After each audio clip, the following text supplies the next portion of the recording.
Hello student, मैं math teacher are के सिंह आपका ओमेगा प्रो क्लासेस में स्वागत है। तो 12 का डिटर्मिनेंट चैप्टर जो हो गया कंप्लीट।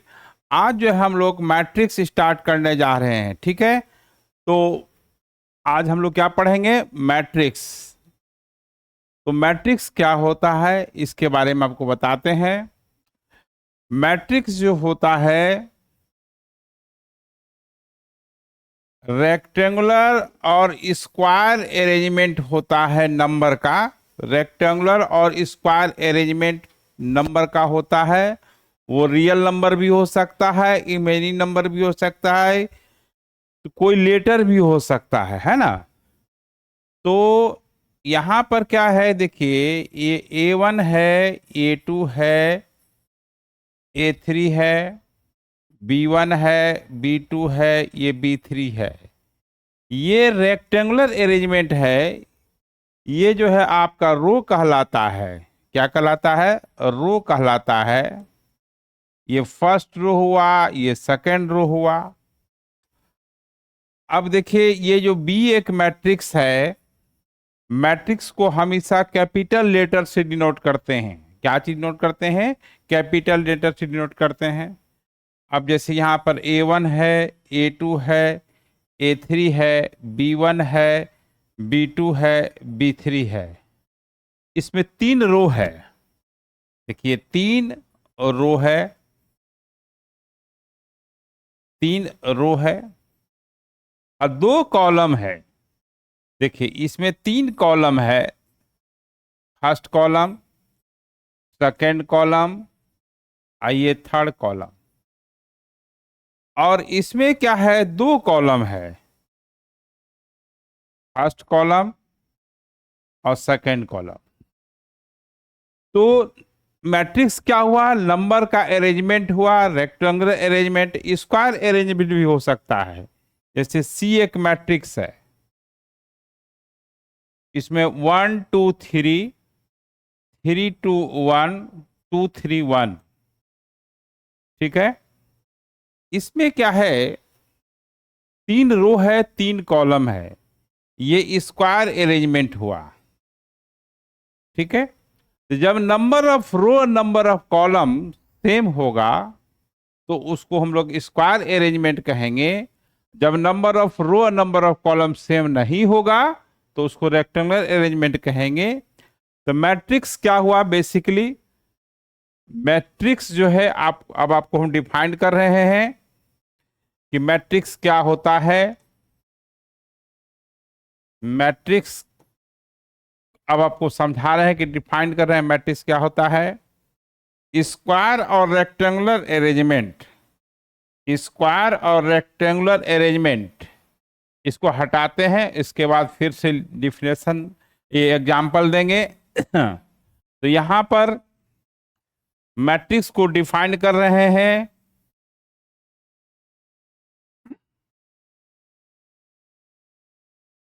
स्क्वायर और rectangular arrangement, rectangular arrangement of real और imaginary, imaginary number, numbers in a horizontal row, in a horizontal row and vertical column, and vertical column, and enclosed between, and enclosed between, enclosed between two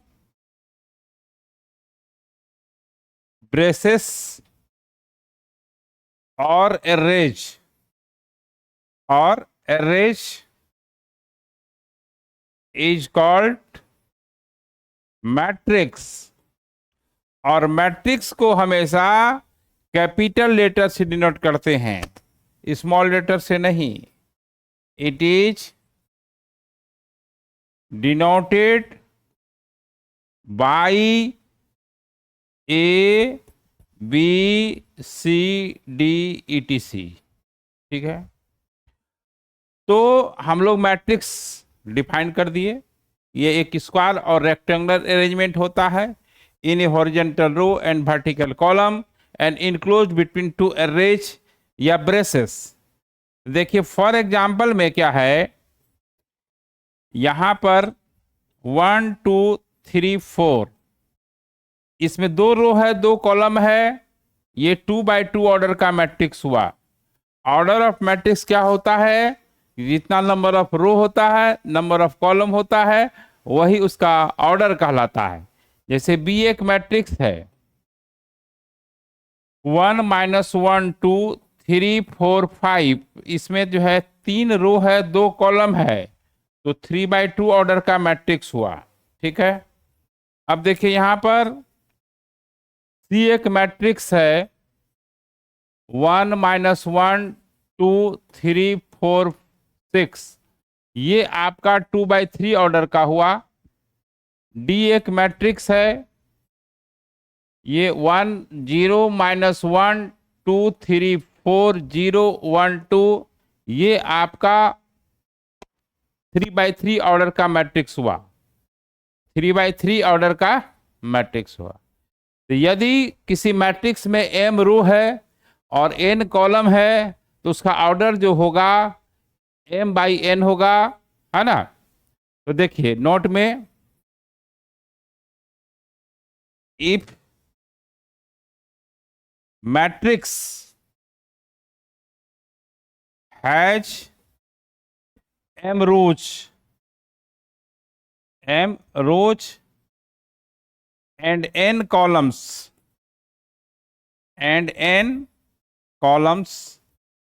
then the order of matrix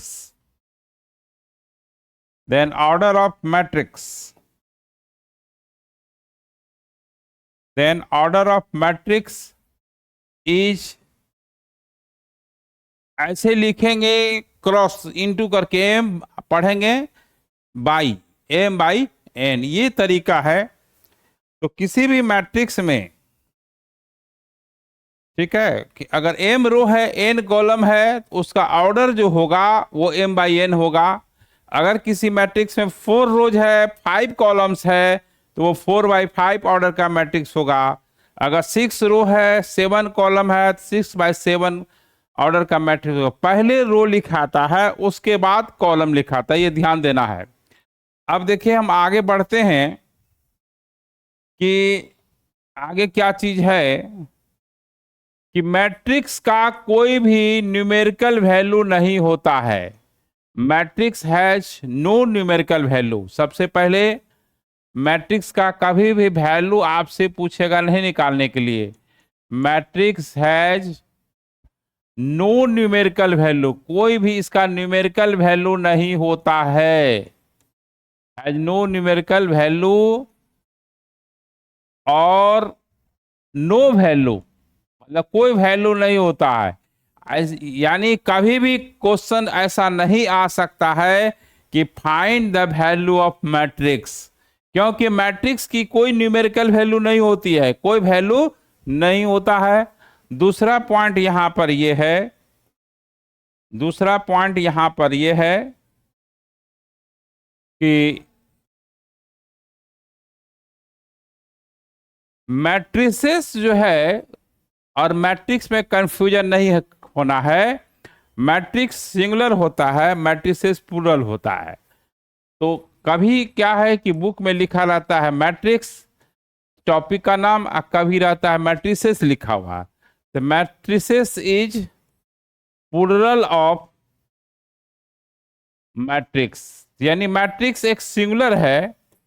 जब हम लोग 2 matrix की जिक्र करेंगे, 2 matrix का जब जिक्र होगा, तब वहां पर बोलेंगे मैट्रिसेस, टू और मोर मैट्रिसेस, है ना। तो यहां पर क्या सीखे कि मैट्रिक्स क्या है, सिंगुलर है, और मैट्रिसेस क्या है, प्लुरल है। अब देखिए, अब आपको बताते हैं ये कि किसी भी मैट्रिक्स के एलिमेंट को, है ना, element of matrix, element of matrix is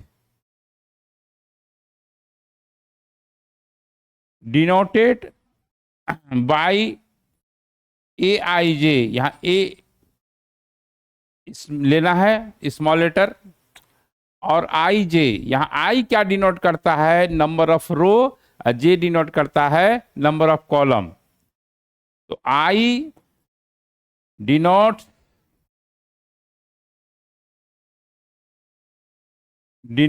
the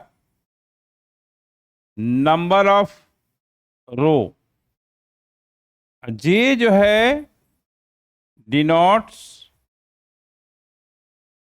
the number of column, number of column को डिनोट करता है। A21 मतलब हुआ, पहले रो लिखाता है ना, A21 means element of second row and first column. पहला जो है रो डिनोट करता है, दूसरा कॉलम डिनोट करता है। तो A21 मतलब हुआ कि सेकेंड रो और फर्स्ट कॉलम का एलिमेंट। A32 मतलब हुआ, या A34 मतलब हुआ element of third row and fourth column, fourth column, ठीक है। अब देखिए यहां पर, अब इसको हम लेके चलते हैं, इसका यूज क्या है। जैसे ए यहां पर डिटर्मिनेंट हो गया, ये आपका यहां डिटर्मिनेंट हुआ, समझिए A11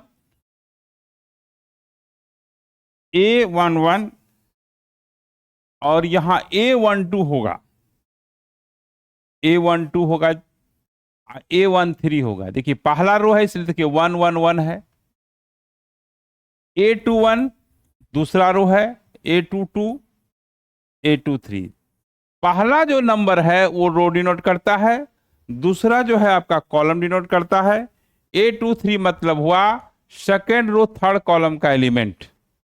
अब देखिए यहां पर ए कोई मैट्रिक्स है, अब यहां A11 A21 हो जाएगा, A31 हो जाएगा, क्योंकि ये पहला रो है तो 1 हुआ, दूसरा रो है 2 हुआ, तीसरा रो 3 हो गया। ये 1 पहला कॉलम है, इसलिए सबका जो सेकेंड सफिक्स जो है ये 1 है। अब देखिए यहाँ A12 A22 A32 हो गया, A13 A23 A33 हो गया। तो आपका जो है ये आपका सेकंड रो थर्ड कॉलम का ऑर्डर हुआ मैट्रिक्स। ये 3 by 3 ये स्क्वायर मैट्रिक्स हो गया। तो ये आपको AIJ समझ गए। अब आपको बताया जाएगा कि कोई मैट्रिक्स है, स्क्वायर मैट्रिक्स है, उसके डिटर्मिनेंट का वैल्यू, उसका डिटर्मिनेंट होता है। रेक्टेंगुलर मैट्रिक्स का डिटर्मिनेंट इसलिए नहीं होता है कि डिटर्मिनेंट में number of row number of column same होता है, इसलिए रेक्टेंगुलर मैट्रिक्स का डिटर्मिनेंट पॉसिबल नहीं है, एग्जिस्ट नहीं करेगा। लेकिन स्क्वायर मैट्रिक्स का डिटर्मिनेंट संभव है। तो देखिए नोट में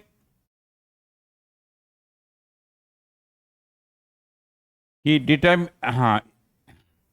डिटर्मिनेंट ऑफ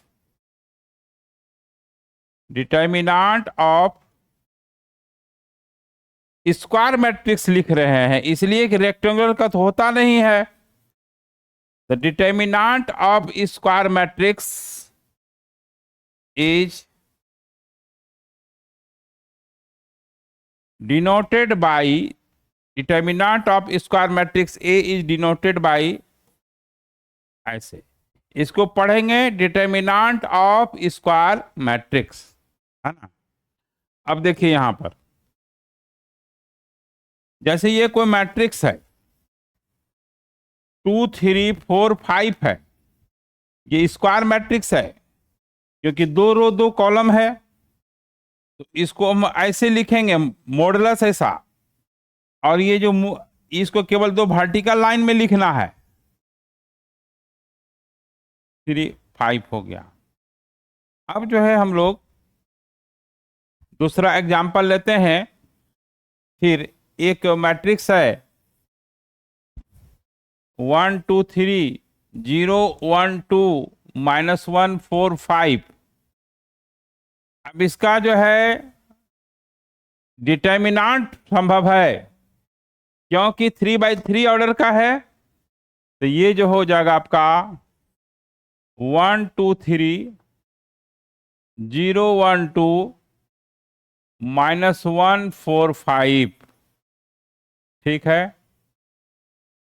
ये हुआ डिटर्मिनेंट ऑफ स्क्वायर मैट्रिक्स, यानी स्क्वायर मैट्रिक्स का है डिटर्मिनेंट का एग्जिस्ट करता है, रेक्टेंगुलर मैट्रिक्स का इसलिए नहीं करता है क्योंकि रेक्टेंगुलर मैट्रिक्स में number of row number of column same नहीं होता है, जबकि डिटर्मिनेंट के लिए number of row number of column equal होना जरूरी है, ठीक है। अब देखिए, अब आपको बताया जाएगा एक्सपेंशन ऑफ डिटर्मिनेंट, क्योंकि डिटर्मिनेंट हम चैप्टर पढ़ा दिए हैं, वहां भी है, फिर भी यहां पर एक बार और कर देते हैं। एक्सपेंशन ऑफ डिटर्मिनेंट क्या होता है? एक्सपेंशन ऑफ डिटर्मिनेंट, देखिए अगर कोई मैट्रिक्स है, इसका एलिमेंट मान लो A1 A2 है और B1 B2 है, ठीक है। अब इसको हम पढ़ेंगे डिटर्मिनेंट ऑफ मैट्रिक्स A, ये ऐसे A1 A2 B1 B2 ऐसे लिख देंगे। अब ये जो है आपका, इसका जो वैल्यू होगा, जो कि मैट्रिक्स बन गया, इसका वैल्यू जो होगा A1 B2 -A2 B1 होता है, तिरछा गुना होता है, क्रॉस मल्टीप्लिकेशन होता है, A1 B2 -B1 A2, ये हो गया। अब देखिए यहां पर जैसे कि A कोई मैट्रिक्स हो गया और 2 5 है, -1 4 है, इसका डिटर्मिनेंट ऑफ ये जो होगा, ये 2 5 हो गया, -1 4 हो गया, इसकी वैल्यू जो है क्रॉस मल्टीप्लिकेशन करेंगे, जैसे इसमें A1 B2 था तो 2 × 4 हो गया, 2 × 4 रूल के अनुसार बीच में माइनस होता है। अब फिर जो है यहाँ पर 5 × -1 हो गया, तो ये 8 हो गया, +5 हो गया, यानी 13 हो गया। रूल के अनुसार बीच में माइनस होता है, एलिमेंट का साइन अगर माइनस है तो प्लस कर देगा, अगर यहाँ +1 होता तो 8 - 5 3 हो जाता। तो ये जो डिटर्मिनेंट हुआ एक्सपेंशन, वो सेकेंड ऑर्डर का हुआ। अब देखिए आपको थर्ड ऑर्डर का एक्सपेंशन बताएंगे कैसे होता है। तो एक्सपेंशन ऑफ डिटर्मिनेंट जो है बहुत ही जरूरी है, ये सेकेंड ऑर्डर का एक्सपेंशन हुआ। अब थर्ड ऑर्डर का एक्सपेंशन सीखते हैं। देखिए ए कोई मैट्रिक्स है, ये A1 A2 A3 है, B1 है, B2 है, B3 है, C1 है, C2 है, C3 है। अब ये डिटर्मिनेंट ऑफ A जो है ऐसे लिखेंगे, उसके बाद क्या होगा, ये इस तरह से हटा देंगे, एक केवल वर्टिकल लाइन डालेंगे। A1 A2 A3 ये जो डिटर्मिनेंट का कॉरस्पॉन्डिंग, ये मैट्रिक्स का कॉरस्पॉन्डिंग डिटर्मिनेंट हो गया। ये B1 B2 B3 C1 C2 C3। Expand करना मतलब हुआ कि उसका वैल्यू निकालना। ये कैसे निकलेगा? देखिए इसका एक्सपेंशन कैसे होता है। A1 चाहे किसी, आप डिटर्मिनेंट में पूरा डिटेल बताया हुआ है, किसी रो कॉलम का एक्सपेंड कीजिएगा, डिटर्मिनेंट का वैल्यू अनअल्टर्ड रहेगा, कोई चेंजिंग नहीं होगा। तो यहां पर A1, देखिए फर्स्ट कॉलम के अलोंग एक्सपेंड कर रहे हैं, यहाँ A1 है, जिस रो में लाइज करता है उसको हटा देना है। तो देखिए जिस रो में लाइज करता है उसको हटा दिए, ये हट गया। जिस कॉलम में लाइज करता है उसको भी हटा दिए।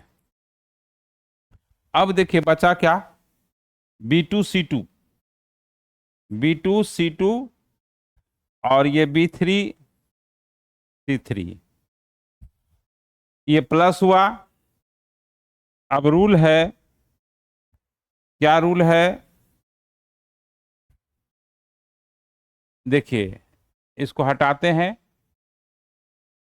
इसको हटा देते हैं। अब ये हो गया, ये हो गया। अब देखिए प्लस है, डिटर्मिनेंट बताएं कि क्यों माइनस होता है, तो यहाँ वो पूरा डिटेल में बताया गया है। यहाँ प्लस होगा फिर अब माइनस होगा, वो -1 का पावर i+j के होने के कारण होता है माइनस। तो -A2, ऐसे आपको याद रखना है, उतना नियम की ओर नहीं जाना है। प्लस से स्टार्ट करेंगे फिर माइनस। अब जिस रो में लाइज करता है उसको हटाइए, देखिए ये जो है इसको हटाइए, और जिस कॉलम में लाइज करता है उसको हटाइए। बच क्या गया, देखिए B1 C1, B1 C1 और B3 C3, B3 और C3, फिर जो है प्लस होगा। ये नियम है, ट्रिक है ना, प्लस माइनस फिर प्लस होगा। अब जो है, अब देखिए A3 हुआ, फिर समझाते हैं इसको हटा करके, कोशिश कर रहे हैं कि आप स्क्रीन पर देख करके समझ में आ जाए, क्योंकि जैसे ही कि स्क्रीन पर हाथ रखेंगे तो वो एलिमेंट डिलीट हो जाएगा। ये जो है आपका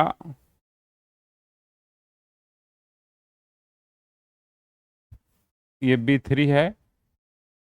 अब A3 हुआ, किस रो में लाइज कर रहा है, थर्ड रो में, ये हट गया।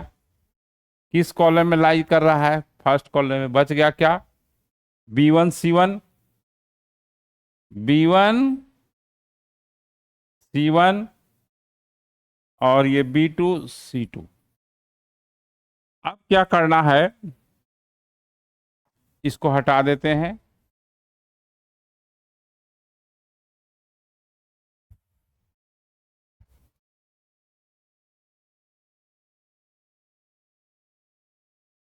देखिए तो डिटर्मिनेंट ऑफ A, अब इसमें क्या है कि क्रॉस मल्टीप्लिकेशन होगा, जैसे सेकेंड ऑर्डर का करते हैं। B2 into C3 minus C2 into B3 minus A2, फिर क्रॉस होगा, जो रूल है सेकेंड ऑर्डर वाला, यानी थर्ड ऑर्डर का expansion with the help of second order होगा।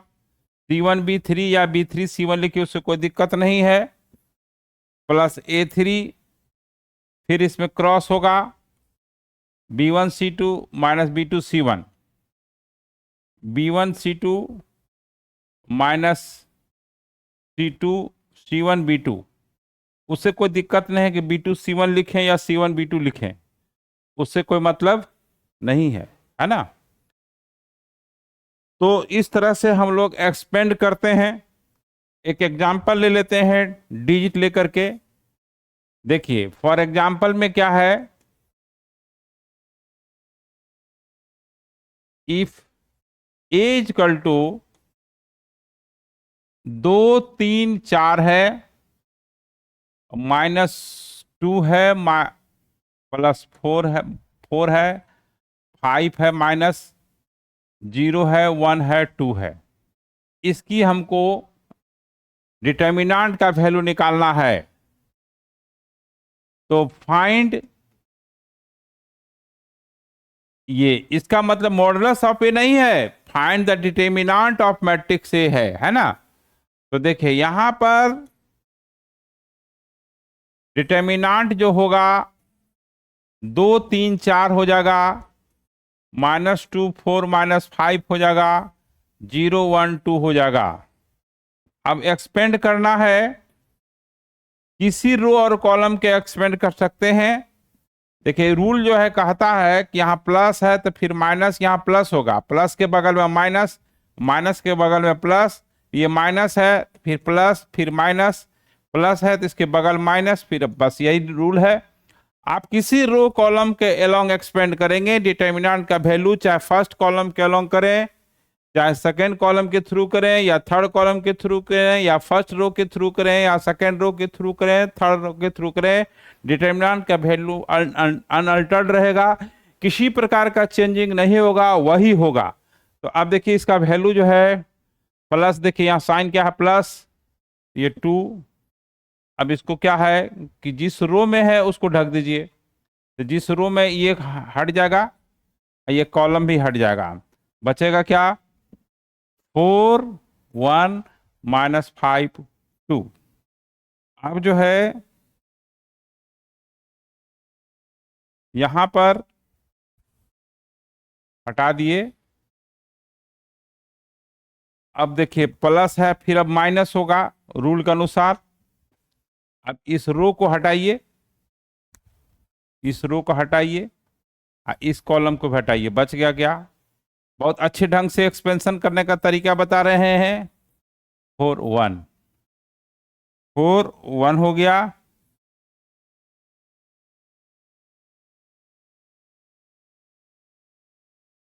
उसके बाद plus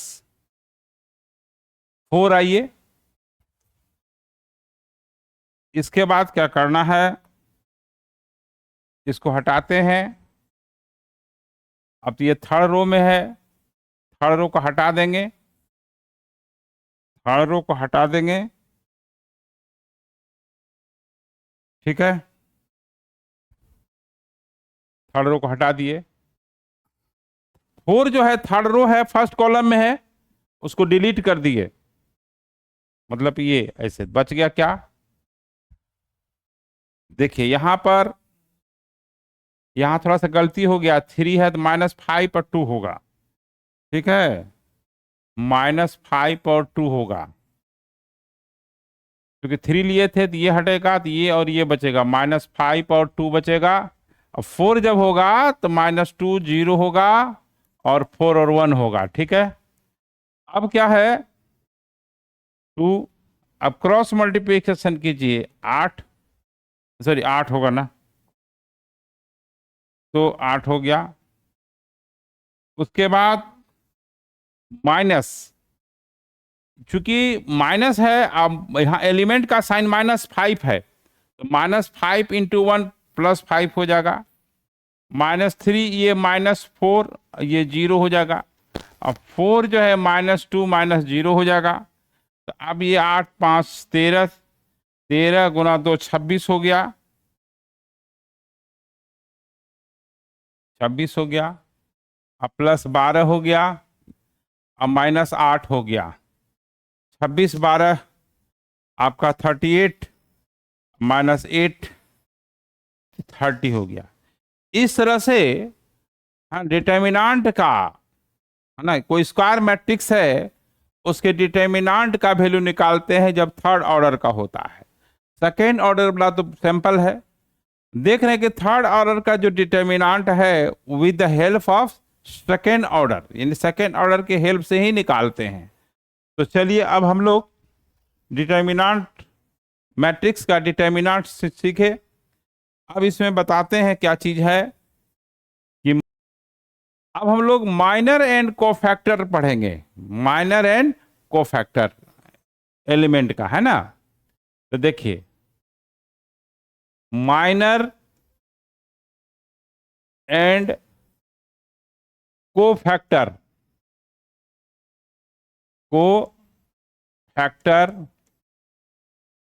of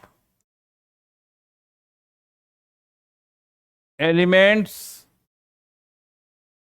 minor and cofactor of elements of matrix. ठीक है, तो देखिए यहां पर माइनर क्या होता है वो समझना है कि व्हाट इज माइनर। तो देखिए यहां पर ए कोई मैट्रिक्स है, ठीक है, इसका एलिमेंट लेते हैं A11, A21, A31 और A12, A13, A22, A23, A32, A33। अब माइनर निकालना है A32 का। देखिए चूंकि माइनर जो है आप M से लिखते हैं, माइनर ऑफ A32 को शॉर्ट में M कैपिटल लेटर देते हैं, M32 से हो जाएगा। इसमें क्या होता है, कैसे माइनर निकालते हैं, देखिए जिस रो में है A32 कौन सा रो में है उसको हटा दिए, डिलीट कर दिए, और जिस कॉलम में है उसको भी डिलीट कर दिए। बचा क्या, A11, इसको साइन से कोई लेना देना नहीं है, कोई प्लस माइनस साइन पीछे नहीं होगा। और आपका A21 हो गया और A23 हो गया, और उसके बाद जो इसकी जो वैल्यू होती है आप जानते हैं एक सेकंड ऑर्डर का क्रॉस मल्टीप्लिकेशन हो जाता है। तो किसी भी एलिमेंट का जो माइनर होता है वो डिटर्मिनेंट होता है, which is obtained by deleting the corresponding row and corresponding column. यानी जिस रो में लाइज करता है और कॉलम में लाइज करता है उसको डिलीट कर करके निकालते हैं। तो माइनर का जो है डिफिनेशन जो होगा, देखिए क्या होगा, माइनर का जो है डिफिनेशन देखिए, minor of element, minor of element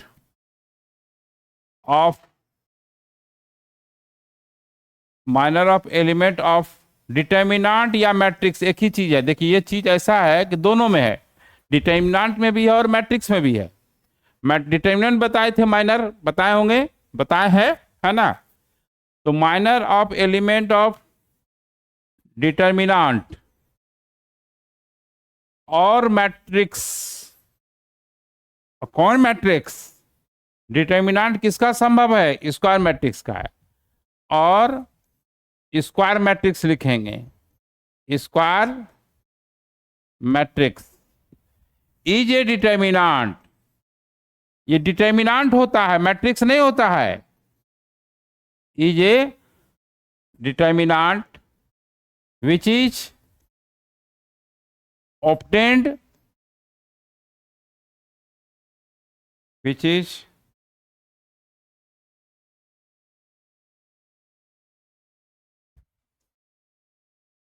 obtained by deleting, DELEA नहीं होगा, deleting the corresponding row,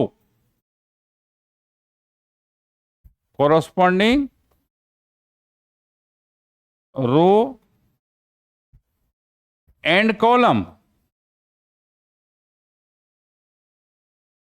ठीक ना। इसको डिनोट करते हैं कैसे, minor of AIJ is denoted by MIJ। चूंकि माइनर M से शुरू होता है इसलिए M यूज करते हैं, अब देखिए यहां पर एक और लेते हैं यहां पर। अब आपको मान लिया जाए कि A33 का माइनर निकालना है।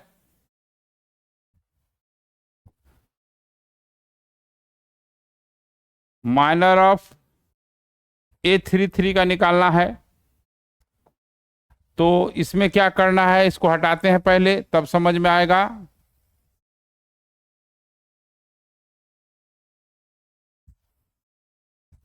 ठीक ना। तो M33 से डिनोट करेंगे, M33 डिनोट करेंगे। अब A33 कौन सा रो में है और कौन सा कॉलम में, ये देखना है। तो ये वाला थर्ड रो हट जाएगा और थर्ड कॉलम भी हट जाएगा। थर्ड रो मतलब ये हट जाएगा, है ना। तो बच गया क्या, A11, A12, A21, A22, ये हुआ। अब आपको मान लीजिए माइनर निकालना है A21 का। माइनर ऑफ A21, ये पहला ही एक्सरसाइज के एनसीईआरटी में या किसी बुक में मिलेगा। माइनर और कोफैक्टर निकालने के लिए अब आपको क्या निकालने के लिए बोले हैं, A21 का माइनर। तो सबसे पहले तो M21 हो जाएगा, M21 हो जाएगा। जिस रो में लाइज करता है, ये कौन सा रो में लाइज करता है, सेकंड रो में। किस कॉलम में लाइज करता है उसको भी हटाइए। बच गया क्या, A12, A13 और A32, A33। इसमें कोई साइन का कोई लेना देना नहीं है। तो माइनर समझे। अब आपको कोफैक्टर बताएंगे। क्या बताएंगे, कोफैक्टर। कोफैक्टर क्या होता है, देखिए। कोफैक्टर जो है माइनर के थ्रू ही निकलता है, लेकिन क्या इसमें डिफरेंसेस है, बताते हैं। कोफैक्टर क्या है, if MIJ is minor of AIJ, then its cofactor is -1 to the power I plus j into MIJ। यानी MIJ किससे मल्टीप्लाइड हो गया, -1 की पावर I प्लस जे से। अगर I प्लस जे अगर आपका ऑड होगा तो साइन माइनस में होगा, क्योंकि -1 की पावर ऑड होने पर माइनस होता है। अगर इवन होगा तो प्लस हो जाएगा। यानी वैसा एलिमेंट जिसका कि माइनर और कोफैक्टर सेम होगा, वो कब होगा, जब number of row plus number of column का सम्स वो इवन होगा, है ना। तो जैसे देखिए यहां पर एक मैट्रिक्स लेते हैं और ये A11, A21, A31, A12, A22, A32, A13, A23, A33। अब जो है यहां पर कोफैक्टर जो है ऑफ, मान ला कि A21 निकालना है, तो सबसे पहले -1 देंगे। उसके बाद कौन सा रो है, कौन सा कॉलम है, देखिए सेकंड रो है, फर्स्ट कॉलम है, उसको जोड़ेंगे, इंटू नहीं करेंगे। I प्लस जे होता है, देखिए I प्लस जे होता है यहां पर। उसके बाद जैसे आप माइनर निकालते हैं, वो माइनर लिख देना है, इंटू यहां होगा A11, A13, A32, A33। अब देखिए कोफैक्टर निकालना है A32 का। कोफैक्टर ऑफ A32 -1 डालेंगे, नंबर ऑफ रो होगा, नंबर ऑफ कॉलम होगा। नंबर ऑफ रो कितना है, 3, नंबर ऑफ कॉलम क्या है, 2। तो ये -1 की पावर 3 माइनस हो जाएगी, ये -1 का पावर 5 माइनस हो जाएगा।